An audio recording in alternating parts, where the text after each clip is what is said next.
지금까지 미래를 내다보며 특히 죄를 범죄할 우리 이스라엘 백성을 위해 기도했던 솔로몬은 이제 오늘 본문에서 성전 봉헌식을 맞춰가면서 마지막으로 백성들을 축복을 합니다.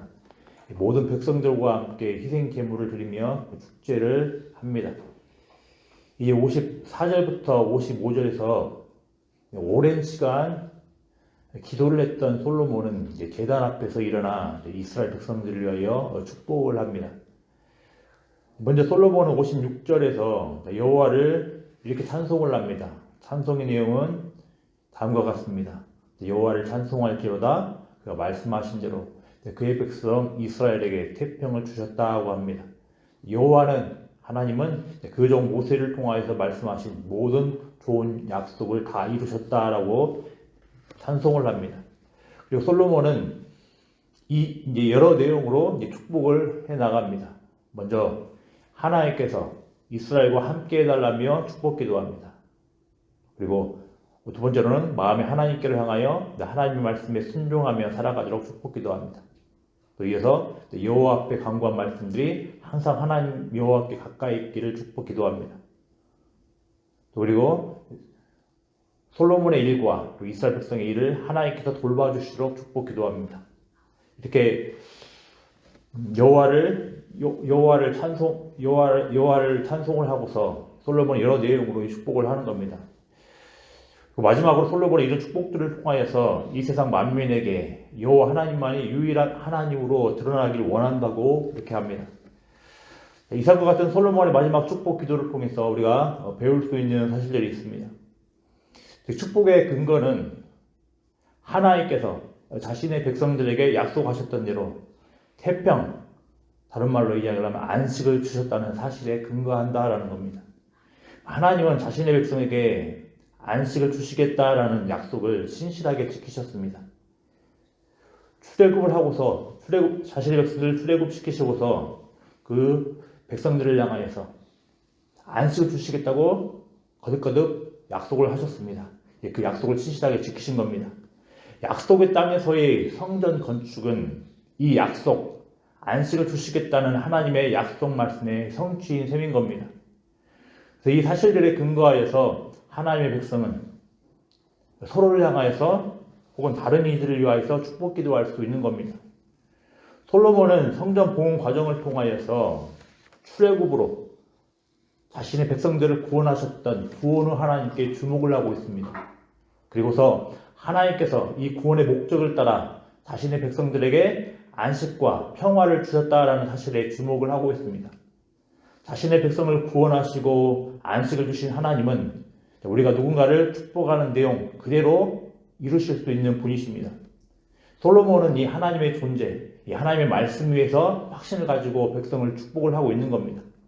마찬가지로 우리도 이 사실들에 근거하여 서로 축복할 수 있는 것이며 누군가를 축복할 수 있는 겁니다.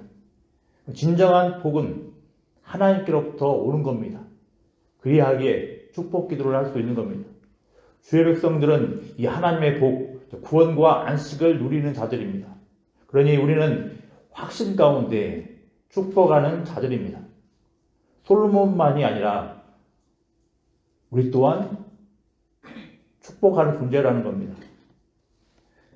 안식이 없는 자들에게 안식이 없어서 슬퍼하며 안식이 없어서 두려워하며 안식이 없어가지고 여러모로 낙담하는 자들에게 우리는 하나님의 구원과 하나님의 안식이라는 그 사실에 주목하여 그 사실에 근거해서 안식, 그 축복을 할 수 있는 자들입니다.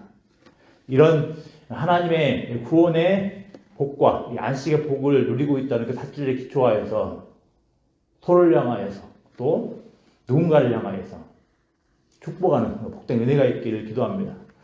그래서 앞서 살펴본 대로 솔로몬이 백성들을 축복한 내용도 우리가 주목할 만합니다.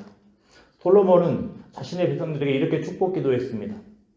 하나님께서 백성들과 함께 하셔서 말씀에 순종하며 살아가도록 또 하나님께서 항상 자신의 백성들과 함께하며 돌보심으로 인하여서 하나님께서 모든 민족에게 하나님을 유일하신 하나님으로 드러나도록 이렇게 축복을 기도했습니다. 솔로몬의 축복 기도는 자신의 왕권과 어떤 번영 등을 위한 내용에 맞춰져 있기보다 안식을 주셨던 하나님께서 함께 해달라고, 또 하나님 백성답게 말씀을 지키며 살게 해달라고, 또 그래서 하나님이 드러나도록 해달라는 내용에 맞춰져 있는 겁니다. 솔로몬은 참 축복의 내용이 무엇인지 알고 축복 기도를 하고 있는 셈인 겁니다. 마찬가지입니다. 우리도 누군가를 축복할 때, 서로를 축복할 때 참 축복의 내용을 가지고 축복을 해야 되겠습니다. 참 축복의 내용을 가지고 축복하는지 돌아봐야 하겠습니다. 모든 사람이 축복을 좋아합니다. 축복을 싫어하는 사람은 없습니다. 그렇지만 모든 사람이 참 축복을 바르게 알지는 못합니다. 그리고 그 복에 근거해서 바람직한 축복을 하지도 못하는 경우가 종종 있습니다. 정말로 우리를 복되게 하고 기쁘게 하고 평안케 하는 축복은 인간적인 욕심과 세상의 가치로부터 비롯된 것이 아닌 겁니다. 부자 되게 해주세요. 세상적으로 성공하게 해주세요. 높은 지위에 오르게 해주세요. 이런 내용이 또 물론 좋습니다. 그렇지만 사람을 진정으로 복되게 하는 것은 하나님의 백성으로서 말씀에 순종하며 살아가며 하나님을 드러내며 살도록 해주세요 같은 내용인 겁니다. 우리는 잘 압니다. 사람의 존재 목적은 하나님을 영화롭게 하고 하나님을 높이는 것임을, 그러므로 우리가 누군가를 위해서 축복 기도를 할 때 그 사람이 말씀에 순종하고 하나님을 높이는 모습 가운데 살 수 있도록 해주세요 라고 이렇게 축복 기도하는 것이 그 사람을 위한 진정한 축복인 겁니다. 축복 기도인 겁니다. 자신의 자녀들을 위해서도 마찬가지입니다. 우리는 자녀들을 위한 축복 기도가 어디에 맞춰져 있는지 돌아봐야겠습니다. 그리고 정말로 자녀들이 하나님의 복과 평안 가운데 살게 하고자 한다면 우리의 축복 기도가 어떤 내용에 맞춰져 있어야 하겠습니까? 바라기는 우리의 축복 기도 내용이 하나님께서 기뻐하시고 우리들을 복되게 하는 내용이기를 기도합니다. 이제 5절에서 열왕기상 8장 5절에서 성전 봉헌식이 제사로 시작되었는데 이제 제사로 성전 봉헌식이 마무리되고 있습니다. 그런데 희생제물의 수가 어마어마합니다. 그래서 너무나 어마어마해서 어떤 사람들은 지어낸 것이라고 이야기를 합니다. 이 숫자가 너무나 어마어마해서 지어낸 것이라는 주장을 합니다. 그렇지만 모든 이스라엘 자손이 언급된다라는 점을 고려를 하면 이 숫자가 비현실적이지는 않습니다. 많은 이스라엘 백성들이 참여하기에 솔로몬은 64절에서 여호와의 성전 앞들 가운데를 거룩히 구별하였다고 합니다. 성전 앞에 제단만으로는 감당이 안 되기에 성전 앞들을 추가적으로 희생제물을 위한 공간으로 또 준비를 합니다. 성전 봉헌식이 공간적으로도 이렇게 확장되었다면 시간적으로도 확장된 모습을 보여줍니다. 65절을 보면 7일, 부합 14일이 언급됩니다. 그만큼 성전 봉헌식에 참여하는 백성이 많은 겁니다. 애초에 7일 동안 의도되었던 시간이 14일이 언급된다는 것은 그만큼 참여하는 백성이 많은 겁니다. 그만큼 이 규모가 어마어마하다는 것을 알려줍니다. 이 사실은 65절에 하맛 어귀에서부터 애굽 강까지의 온 이스라엘의 큰 회중이 모였다는 사실을 통해서 확인할 수 있습니다. 하맛 어귀는 이스라엘 북쪽 지역입니다. 그리고 애굽 강까지는 남쪽 지역입니다. 그러므로 모든 지역에 이스라엘 백성들이 모여서 이 성전 봉헌식에 함께하고 있는 셈인 겁니다. 특별히 66절을 보면 이 성전 봉헌식이 끝나고 솔로몬이 백성들의 장막으로 집으로 보내는 장면이 나오는데 분위기가 어떻습니까? 기쁨과 즐거움으로 가득합니다. 하나님께서 주시는 은혜로 기쁨과 즐거움으로 가득합니다.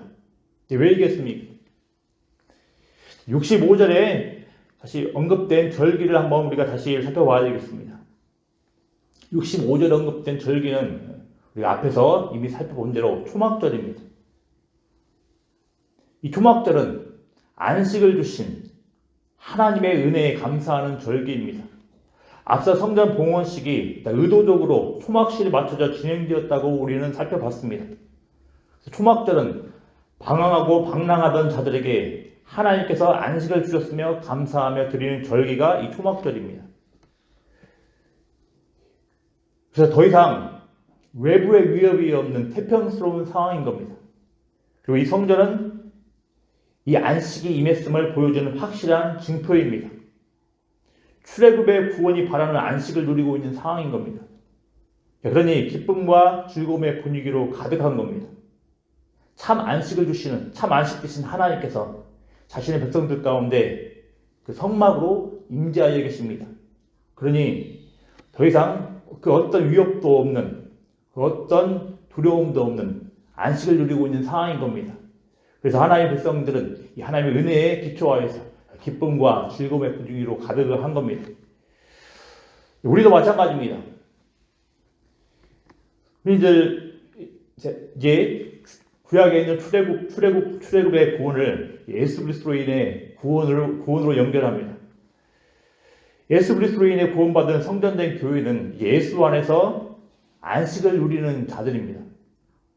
죄의 노예에서 자유케 되어 우리 안식을 누리며 또 사망의 두려움도 사라졌기에 우리는 안식을 누리면 자들이며 또 마귀의 공격에서도 안전하기에 우리는 늘 안식을 누리며 살아가는 자들입니다. 이 사실들을 우리는 매 주일마다 예배 가운데 모여서 이 안식을 누리고 있음을 기쁨과 즐거움 가운데 확인하는 자들입니다. 예배를 드리며 또 동시에 장차 완전한 안식을 바라보며 살아가는 자들이 하나님의 백성, 교회인 겁니다. 그러면 예배는 일종의 이런 기쁨과 즐거움이 가득한 일종의 축제인 겁니다. 우리는 매 주일마다 이렇게 예배 때마다 모여서 하나님께서 주신 놀라운 그 안식에 주목하여서 이 안식으로 인한 기쁨과 즐거움 가운데 늘 축제를 누리고 있는 셈인 겁니다. 바로 이 놀라운 안식의 은혜를 누리고 있다는 그 사실에 기초하여서 우리 가운데, 특별히 예배 가운데 참석할 때 우리 마음 가운데 기쁨과 즐거움으로 가득하는 은혜가 있기를 기도합니다. 더 이상 하나님의 백성을 고래하게 하고 하나님의 백성을 두렵게 하며 하나님의 백성의 자유를 뺏어가며 하나님의 백성들을 죄와 사망의 마귀의 소나기로 끌어가는 건 그 어떤 것도 없습니다.